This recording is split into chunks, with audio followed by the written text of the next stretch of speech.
Union Test Prep's English and Language Usage Practice Test for the TEAS exam.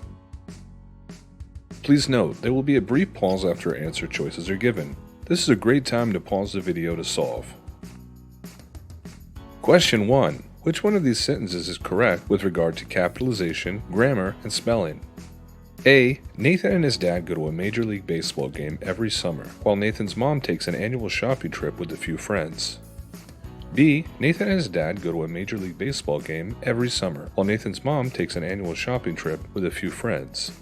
C. Nathan and his dad go to a Major League Baseball game every summer, while Nathan's mom takes an annual shopping trip with a few friends. Or D. Nathan and his dad goes to a Major League Baseball game every summer, while Nathan's mom takes an annual shopping trip with a few friends.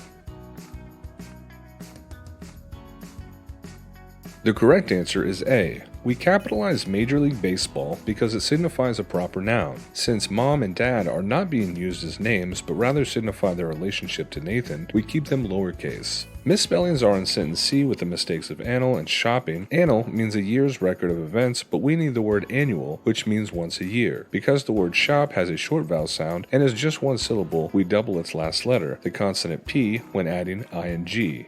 Lastly, when a sentence has a plural subject, the verb form must also be plural, so Nathan and his dad go, not goes.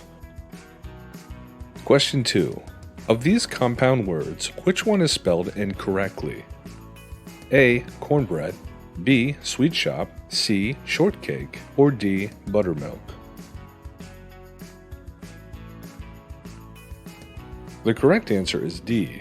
Buttermilk is actually one word. All of the choices are compound nouns, a noun made up of two words that separately have their own meanings. A closed compound noun means that the two words come together to form the new noun with no space between them. Therefore, cornbread, shortcake, and buttermilk are all closed compound nouns. Sweet shop is an open compound noun because it is spelled with a space between the two words and yet represents a new object. To illustrate, I am going to the candy store, also known as a sweet shop. Question 3. In this sentence, which verb tense should be used in the blank? Before driving to Colorado this January, Sheila will blank her car with extra blankets, water, non-perishable food, a small shovel, and several emergency flares. A. Stocked, B. Stocks, C. Stock, or D. Stocking? The correct answer is C. Since the context of the sentence establishes an event that has not happened yet this January, the correct answer is C. Sheila will stock her car. The helping verb will with the action verb stock form a simple future tense of the verb. Stock signifies past tense, while stocks and stocking are two forms of present tense. Question 4. Which word pair is the correct choice for the blanks in this sentence? Blank, many chefs in the kitchen could blank chaos. A. To reek, B. To reek, C. To reek, or D. To reek?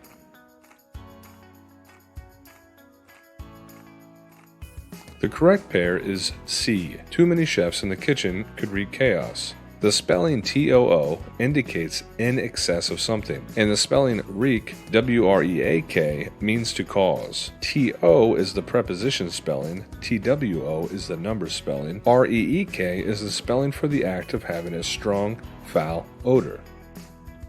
Question 5. Select the sentence that uses active rather than passive tense. A. Reginald and Stacia, new to the school district, were welcomed by their classmates. B. I can tell already that my college economics class will prove challenging. C. From deep in the tunnel came a faint light. Or D. Details about the hardware store fire were inaccurately reported by the newspaper. The correct answer is B. The sentence keeps the subject I in charge of the action can tell. On the other hand, the other sentences bury the subject at the end. In sentence A, Reginald and Stacia did not do the welcoming, so the sentence should read, classmates welcomed Reginald and Stacia, who are new to the school district. Similarly, in sentence C, the tunnel is not what is coming, so better wording reads, a faint light came from deep in the tunnel. Lastly, the details of the fire did not do the reporting. Correctly worded, sentence D reads, the newspaper inaccurately reported details about the hardware store fire. Question 6. Of these sentences, which one uses the apostrophe correctly?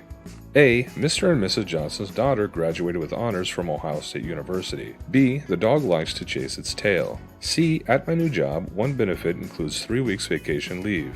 Or D. I promised to attend my twin cousin's choir performance at their school. The correct answer is D. The choir performance belongs to the twin cousins. Performance of the twin cousins. Since twin signifies two, an S must be on the end of cousin. We also know the speaker means both of them because later in the sentence we see the plural possessive there. The apostrophe appears after the S to show ownership. It has nothing to do with indicating single or plural noun forms. In choice A, the possessive should read Johnson's with apostrophe before the S. The graduate is the daughter of Mr. Johnson and Mrs. Johnson. By stating Mr. and Mrs., we know that both are included. Therefore, we do not need to also add an S to the end of their name to signify a plural noun. Rather, we first add an apostrophe after the last letter N for ownership, and then we add an S to better enunciate from one word to the next. IT'(S) always means the contraction it is, not the possessive form of the pronoun it. Choice C references the vacation of 3 weeks, consequently the word weeks must have the S immediately following the K to indicate a plural noun. We simply place an apostrophe at the very end of the word to show possessive case, 3 weeks vacation leave. Question 7. In this sentence, what part of speech is the word because? County Road 57 is now impassable because the bridge over Fox Creek washed out due to the heavy rainfall. A. Conjunction. B. Adverb. C. Preposition. Or D. Adjective. The correct answer is A.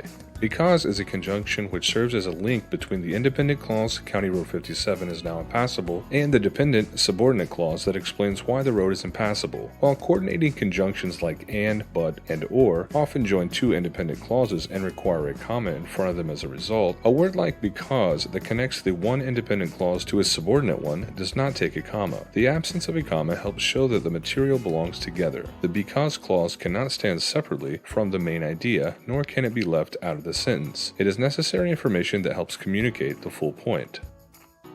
Question 8. This sentence is an example of what common mistake in sentence structure? Theo worked his retail job on both Thanksgiving and Black Friday. Then he was asked to come in that Sunday because a coworker called in sick. A. Run-on. B. Fragment. C. Comma splice. Or D. Correct structure. No mistake.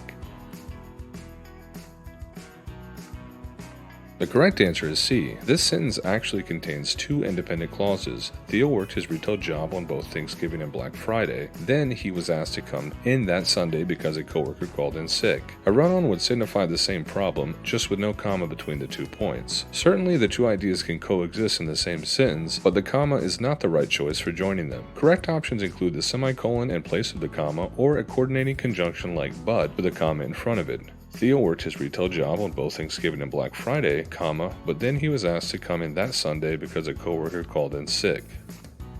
Question 9. Which word pair is the correct choice for this sentence? Are you blank with staying home blank after you graduate this spring in order to save some extra money for college? A. All right, all together.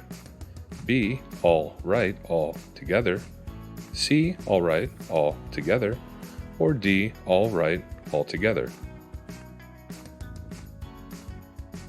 The correct answer is D. Are you all right with staying home altogether after you graduate this spring in order to save some extra money for college? In the context of this sentence, all right as the two words means okay or satisfied, while altogether as one word indicates completely. In formal English, the spelling all right is incorrect, and all together as two words signifies everyone or everything is together in one place. Question 10. Using context clues in the sentence, determine the meaning of the word ignominious. The former beauty queen charged with shoplifting drew an ignominious reputation from the community who previously cheered her accomplishments and upstanding behavior. A. Dishonorable. B. Praiseworthy. C. Questionable. Or D. Concerned. The correct answer is A. Since shoplifting is a criminal act and criminal activity is not something we would readily associate with a person who has represented her community as a model citizen, the beauty queen's reputation is now tarnished, which is essentially what ignominious implies. She has lost respect and trust due to being charged with an unethical act. For free practice test study guides and flashcards for the TEAS exam, please visit us at uniontestprep.com/TEAS.